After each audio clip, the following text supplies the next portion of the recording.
Hi, my name is Kim and I have a problem. And that problem is that I will check out a lot of books from my library and some of them aren't popular reads, so I can't have them checked out for too long because other bookworms are waiting for them. And I will literally wait until the last possible second to start reading these books.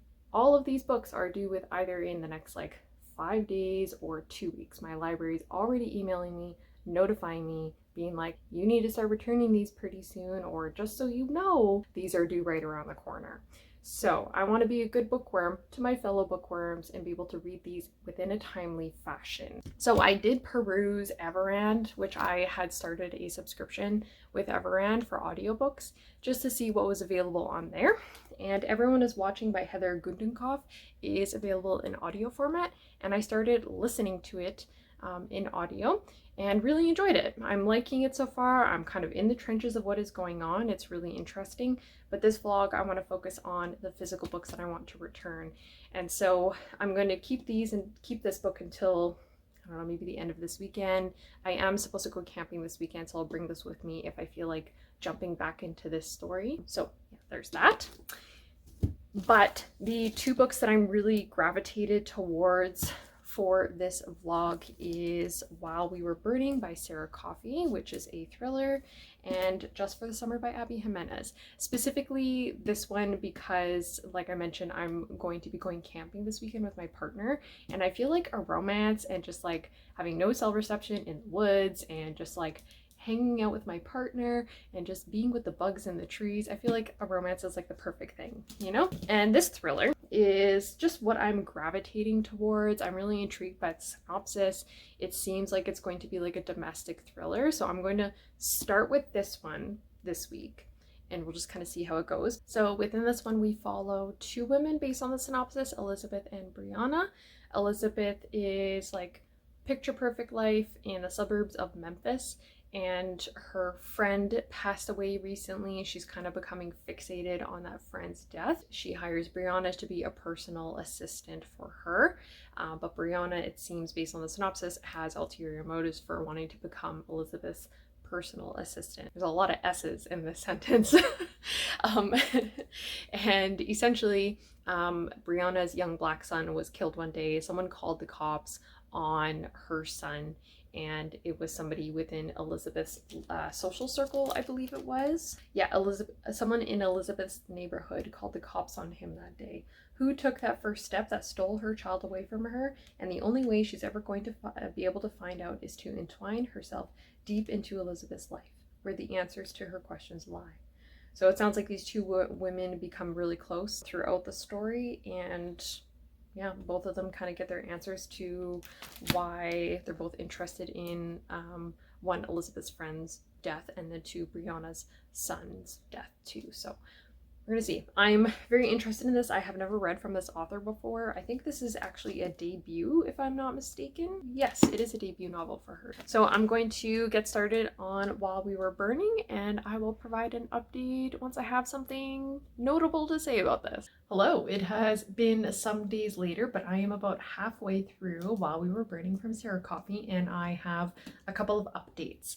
And I think I'm going to do this a little bit more often with a lot of my reading vlogs, just get halfway through the book, provide an update, and then a closing update. So that's what we're going to do here. But I've gotten to know the characters, I've gotten to know what's going on, I am well acquainted with everything, so let's jump right in. So we are following Elizabeth, and Elizabeth is white and married to David, and David is really irritating.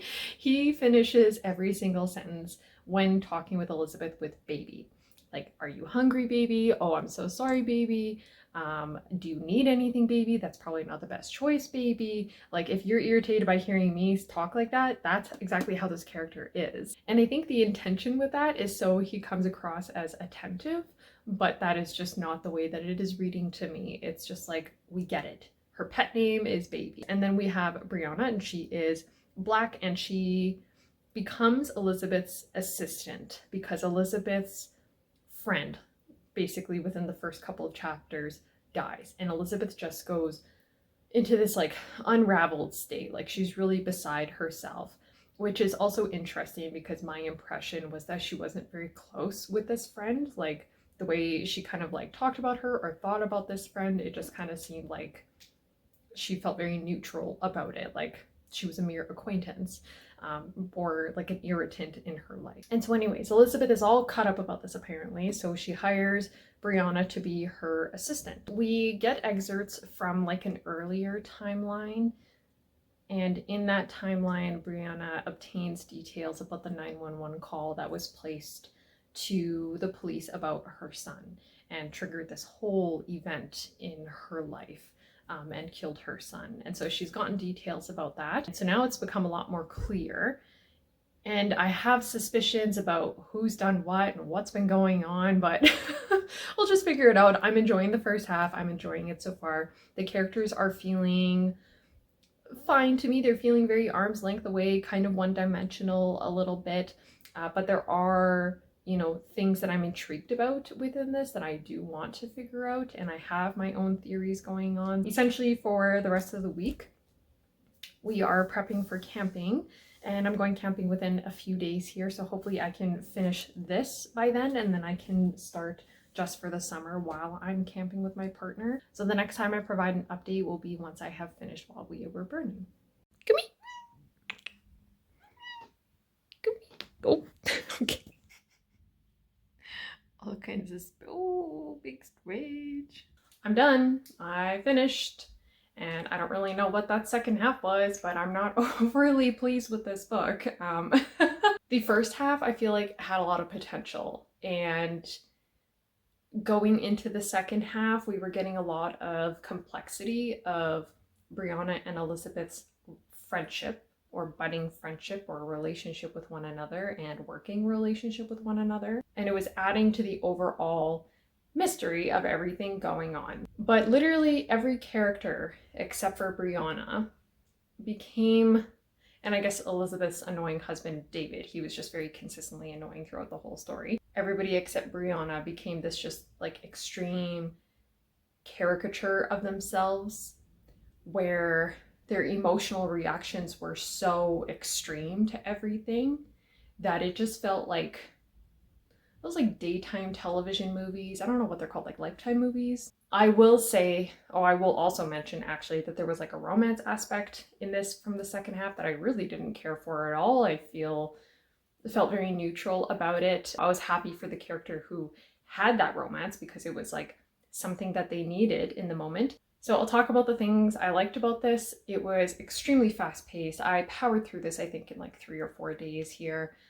Literally in time for camping, which is good, which was my goal, and that was good. And I did like the revenge aspect of this story and how everything was like tied together in the end with the reasoning. There was a couple of paragraphs that I really liked and just kind of helped tie everything together as far as the reasoning behind what happened and how it all happened. Not even how it happened, but just a lot of explanations. I don't want to go into too much detail without accidentally spoiling anything, but the second half really just kind of bugged me. It felt like it was an entirely different book from the first half. Overall, I would say that this was fine.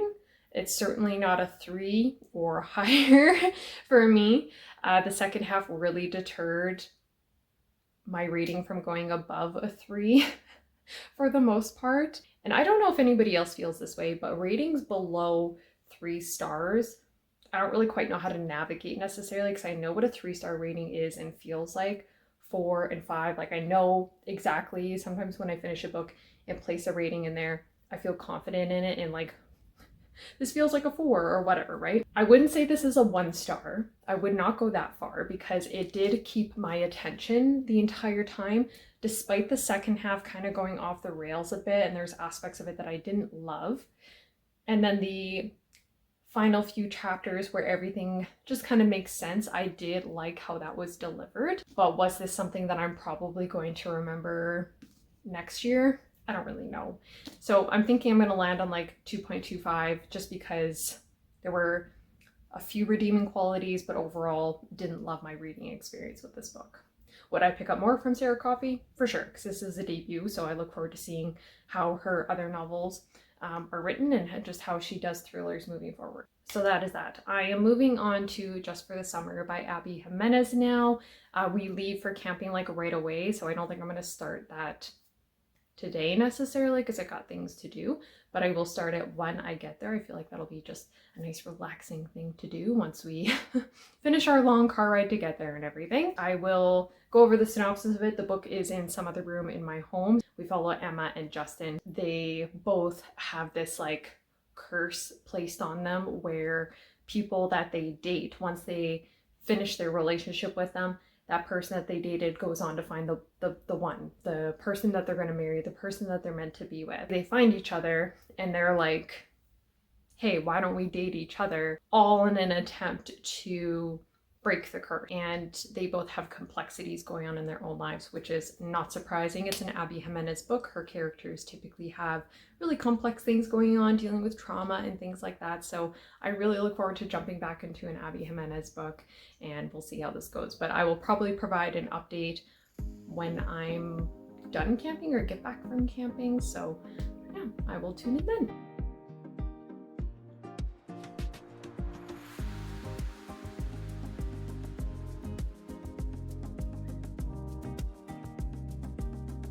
I'm back from camping. It was a little bit chilly, but also a lot of fun, really good quality time with my partner.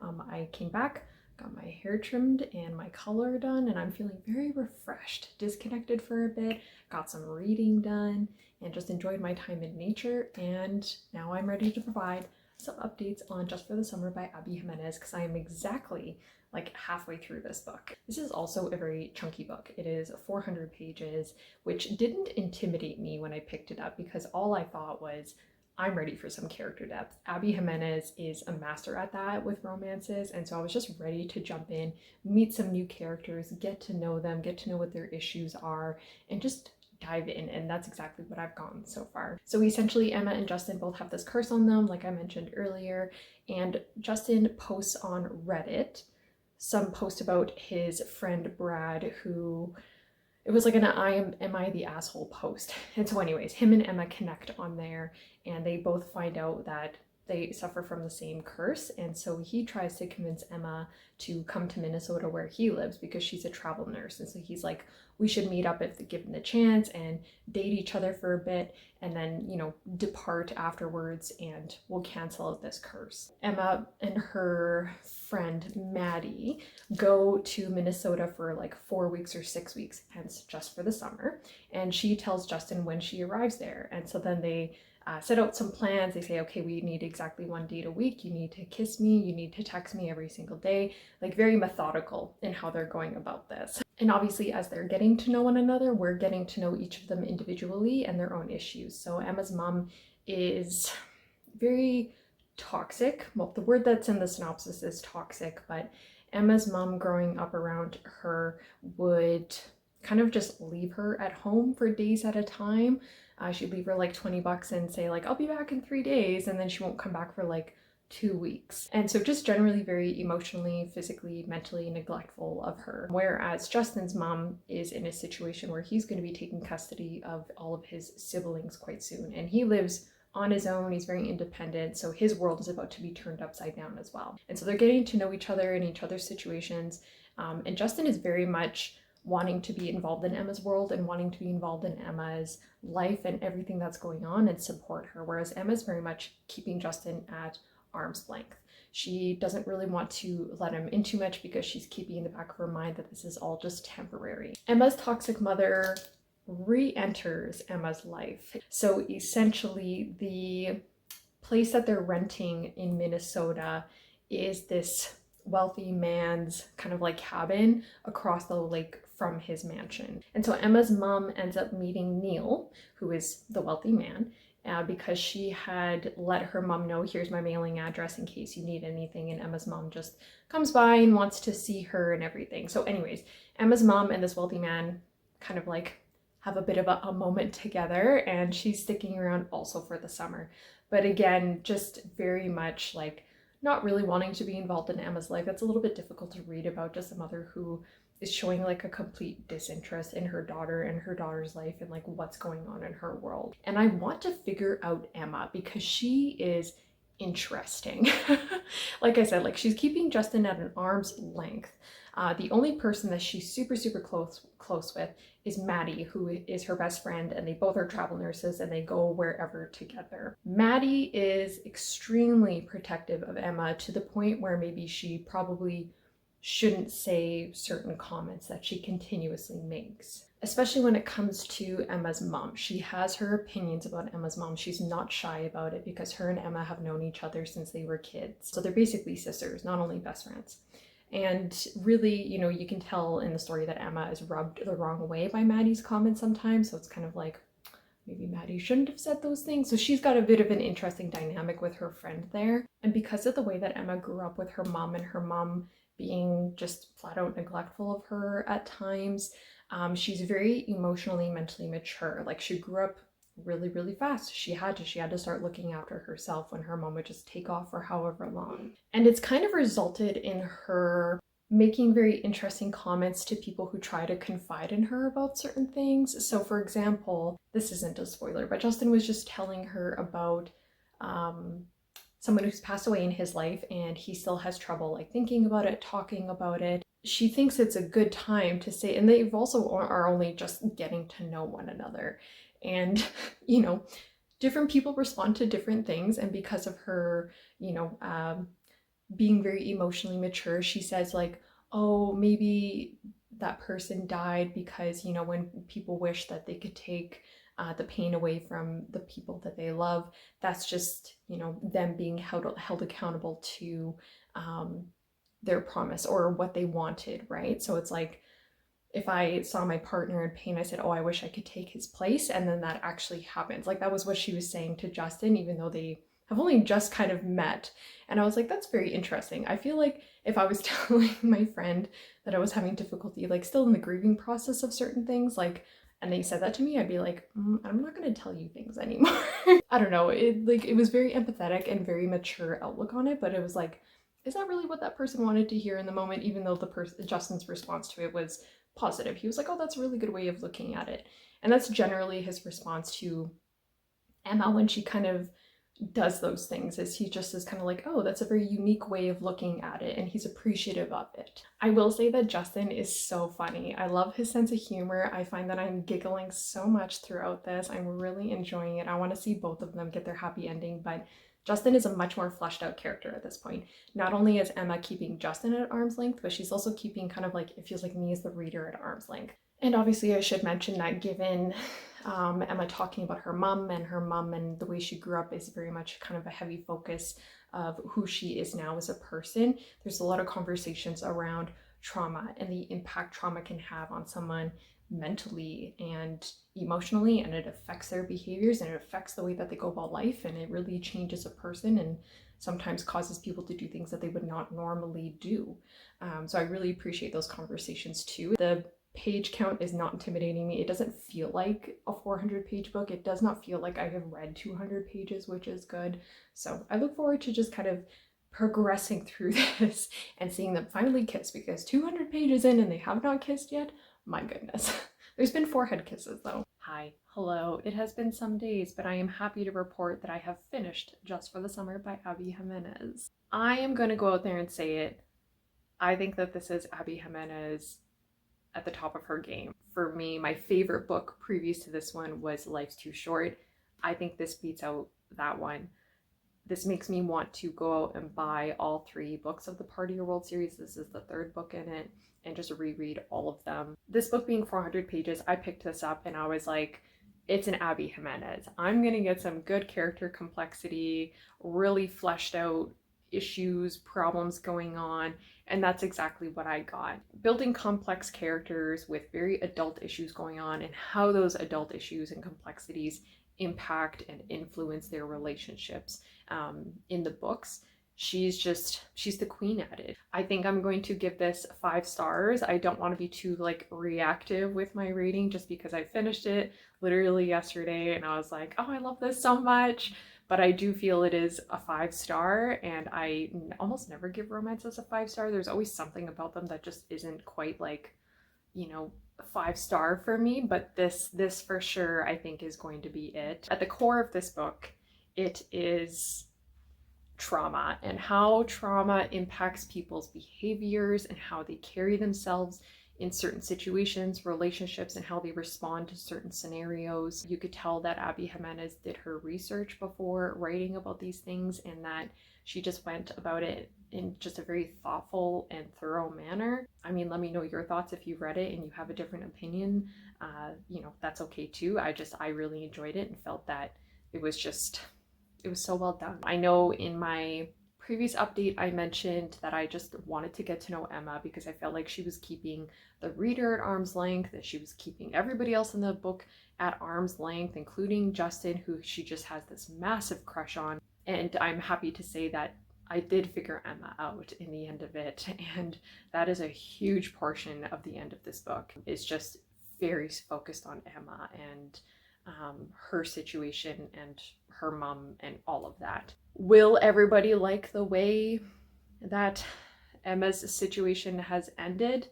I don't know. I think that there's a possibility that some readers can really relate with Emma in a lot of way and see what she's going through and feel for her. The romance between Justin and Emma, oh my goodness, I was invested in it. At the end of this, I was like borderline tears. And I'm not being, facetious or exaggerating or anything. I really truly was like on the edge of my seat in the final chapters here. And I was that way with Life's Too Short as well, because I just was so invested in seeing them get their happy ending. I really, really enjoyed this quite a bit. So, one thing I did like in here is that she references the previous 2 books and other characters in other books that she's written. I haven't read all of her books. I've read Life's Too Short and then the entirety of the Party of World series. I don't think you need to read the previous 2 books. However, I think if you didn't read them and you only read this one, the name dropping and the characters that kind of come into it, it might just feel random and you might feel detached to the situation. If you are somebody who likes to read romances that have characters that have a lot of depth and the author has just taken their time with just weaving a story and weaving and building a character, like, you're going to like any of Abby Jimenez's books. But this one is like, I think peak, I don't even know what it is, but just peak whatever it is that she does. And I just can't get enough of her books. It's 400 pages, but it literally does not feel like it. The pacing of everything and the way everything is delivered, I just couldn't get enough. So I had no issues with getting through this book whatsoever. So my library emailed me about this book actually, and they said, we're gonna fine you if you don't return this right away. So I'm happy that I was able to finish it right away, but even if my library didn't email me, like, I knew I was coming up on the time. So I do want to probably purchase that book so I can just add it to the collection on my shelves. So I'll give a quick roundup of the library books that I started with. So I had to return Cold to the Touch because I just wasn't going to get to it. I already returned While We Were Burning. And then for She Started It, I was being really dramatic at the beginning of this video, and I thought other people were waiting for She Starting It, so I wasn't able to renew it. But turns out nobody was waiting for it, so I just renewed it and have it for like another month or so. And then yeah, just for the summer, I'm going to boogie out to my library today and just return that so other people can enjoy it as much as I did. And I'm going to look at some bookstores online and just buy the entire Part of Your World selection so I can reread them in the future. But yeah, that is where I'm going to close out this video. Thank you very much for hanging out for a little bit and watching to the end of the video. I hope you are enjoying what you're reading, and I will see you in the next one.